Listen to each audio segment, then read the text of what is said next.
Yes, today's topic is private, public, and global enterprises. Okay, it is given in your book as chapter 3, and this is your syllabus: public sector, private sector concept, forms of public sector enterprises, and multinational company. And deleted topics are these: global enterprises, features, joint ventures, public private partnership concept. तो ये topic तो delete हो गया है. It means this one is not in your syllabus. So we will complete these two: public sector and private sector concept, forms of public sector enterprises. So let's begin with the public sector enterprise. Okay, public sector क्या होता है? जिसके नाम के आगे public लगा है तो यानी हमारा है, ये हमारा सेक्टर है.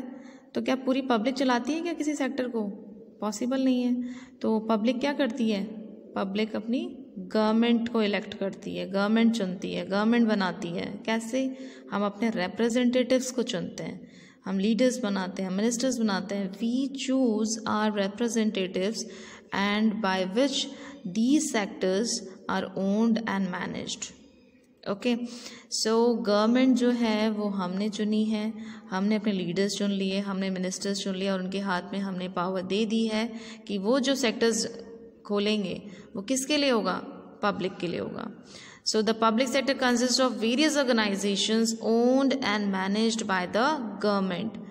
बहुत सारे ऑर्गेनाइजेशंस हैं, आपके legal services, medical services, education, बहुत सारे ऑर्गेनाइजेशन हैं जो ओन्ड और मैनेज किसके द्वारा की जाती है? गवर्नमेंट के द्वारा, जो हमने चुनी है. तो ऑब्वियसली गवर्नमेंट का पर्पस क्या होगा? Welfare of the public, public के लिए सोचना, पब्लिक के लिए काम करना. And it is totally controlled by the government. So these organisation में ईदर बाय पार्टली और wholly owned by the central और स्टेट गवर्नमेंट. दोनों तरीके से हो सकता है, पार्टली और होली. सेंट्रल और स्टेट गवर्नमेंट, आप जानते हो सेंट्रल गवर्नमेंट होती है, एक स्टेट गवर्नमेंट होती है. हर स्टेट की अपनी स्टेट गवर्नमेंट है और सेंट्रल हमारे जो टॉप में है वो सेंट्रल गवर्नमेंट. ठीक है, सो दोनों का इसमें इंक्लूजन हो सकता है, या पार्टली या होली हो सकता है. बोथ आर गवर्नमेंट सेक्टर्स, चाहे सेंट्रल हो चाहे स्टेट हो, गवर्नमेंट सेक्टर्स हैं. ओके, नाउ अब ये बात है कि आपको सिंपल सी चीज़ है कि अगर कोई इंडिविजुअल गवर्नमेंट सेक्टर से जुड़ा है तो उसे गवर्नमेंट एम्प्लॉय ही कहेंगे, है ना. और गवर्नमेंट की कमाई कहाँ से होती है? फंडिंग्स कहाँ से होती है? Taxation, duties and fees. Taxation, duties and fees कैसे? हम जो टैक्स पे करते हैं, इनडायरेक्टली जो हम टैक्स पे करते हैं, जब हम कोई प्रोडक्ट परचेज़ करते हैं या बाय करते हैं, शॉपिंग करते हैं, जब हमें बिल मिलता है तो उसमें लिखा होता है इंक्लूसिव ऑल टैक्सेस. मींस वो जो टैक्सेस जो हमने बिल के अंदर जो गया है हमारा, वो कहाँ गया है? गवर्नमेंट के पास गया है. तो गवर्नमेंट की फंडिंग्स यहाँ से होती है. एग्जाम्पल्स आप ले लो. रेलवेज सबसे बड़ा example. Railways is an organisation wholly owned and managed by the government. Post office ले लो, ठीक है. हालांकि काफ़ी प्राइवेट कुरियर सर्विसेज चल गई हैं, बट पोस्ट ऑफिस बहुत ही बड़ा है, by that is owned and managed by the post and telegraph department, government of India. Infrastructure ले लो. इंफ्रास्ट्रक्चर में स्टूडेंट्स आज ये भी हो गया है कि गवर्नमेंट अगर प्राइवेट सेक्टर से भी अगर हेल्प लेती है या प्राइवेट सेक्टर को इंक्लूड करती है इसमें, तो वो हो जाते हैं पब्लिक प्राइवेट पार्टनरशिप. वो आपके इस बार सिलेबस में नहीं है, तो that's okay. So these are the examples. Railways, defence, infrastructure. Students, public sector it means that is controlled and managed by the government. Government जो हमने चुनी है, it means it will work for the public, for the welfare of the public. And people who are working with government, they are known as government employees. और general funding कहाँ पर? Generally funded through taxation, duties and fees. All right. So this was your public sector. Yes, now private sector. Private sector कौन से होते हैं? That are owned by individuals or a group of individuals. जो एक individual और या group of individual, जैसे कि हमने पहले वाले चैप्टर में पढ़ा था फॉर्म्स ऑफ ऑर्गेनाइजेशन में, जो जैसे सोल प्रोप्राइटरशिप हुआ, पार्टनरशिप हुई, कंपनी हुई, कॉर्पोरेट सोसाइटीज़ हुई. ये क्या है? या तो इंडिविजुअल चला सकता है या ग्रुप ऑफ इंडिविजुअल्स जो उनका खुद का होता है. ठीक है, तो वो प्राइवेट सेक्टर्स होते हैं. Sectors controlled by individuals. पूरा कंट्रोल किसका होता है? इंडिविजुअल्स का होता है. गवर्नमेंट का इसमें कुछ भी रोल नहीं है.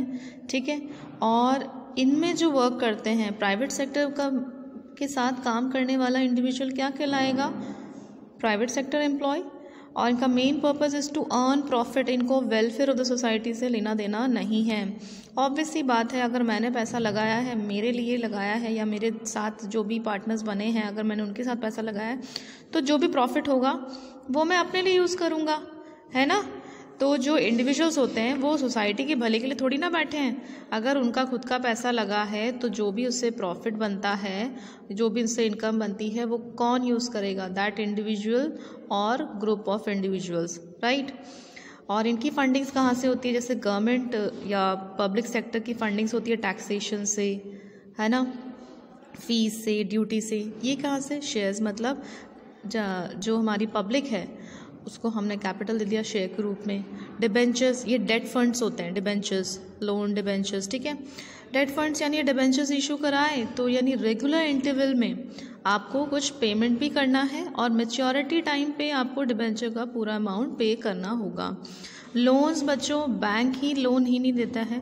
जब आपने अपने लिए अगर बिजनेस शुरू किया है, अगर आपके सोर्स ऑफ इनकम या सोर्स ऑफ फाइनेंस अगर आपका ऐसा है कि आपका कोई फैमिली वाले या फ्रेंड्स आपकी हेल्प कर सकते हैं, आप वहाँ से पैसा उठा सकते हो, वो जो भी उनका बनता है इंटरेस्ट या कैसे भी वो लेना चाहते हैं, या आपकी खुद की सेविंग्स है, आपने खुद ने कुछ अपने लिए रखा हुआ है उसको यूटिलाइज करने के लिए, तो वो एज अ लोन आप वर्क कर सकता है। और सिर्फ बैंक ही लोन नहीं देता है, आपके जो नोन हैं, अगर आप कुछ और किसी को जानते हैं तो वो भी लोन प्रोवाइड करा सकते हैं, ठीक है। तो यहाँ शेयर्स, डिबेंचर्स, लोन से फंडिंग्स होती है प्राइवेट सेक्टर की। एग्जाम्पल आप ले लो टाटा, रिलायंस। इनके बारे में बताने की भी ज़रूरत नहीं है। रिलायंस का, जैसे जियो ने तो अभी बहुत ज़्यादा बिजनेस कर लिया, वो किसका है? वो रिलायंस यानी अंबानियों का पैसा है वो, ठीक है। सी, गवर्नमेंट का इसमें इंटरफेरेंस तो नहीं होता, no interference of government, right, but few law can be introduce for the regulations of these kind of business.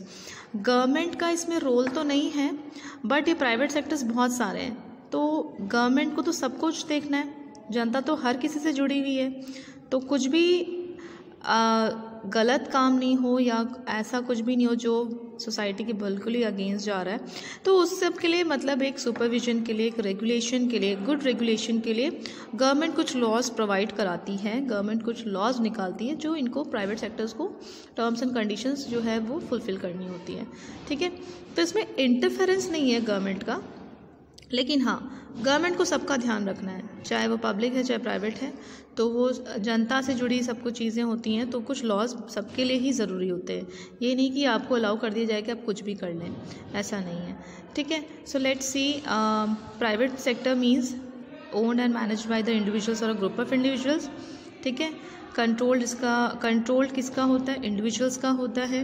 Private sector employees जो प्राइवेट सेक्टर में काम करते हैं, शेयर्स, डिबेंचर्स, लोन्स और जनरल फंडिंग्स होती है, main purpose to earn profit. And public sector and private sector में यही बच्चों डिफरेंस थोड़ा सा हमने देख लिया है कि पब्लिक सेक्टर मीन्स जो गवर्नमेंट द्वारा चलाया जा रहा है, गवर्नमेंट को हमने चुना है, एंड प्राइवेट सेक्टर्स मीन्स जो इंडिविजुअल्स का है या individual, okay. So this was the introduction of private and public sector, and in next we will study about the types of public sector.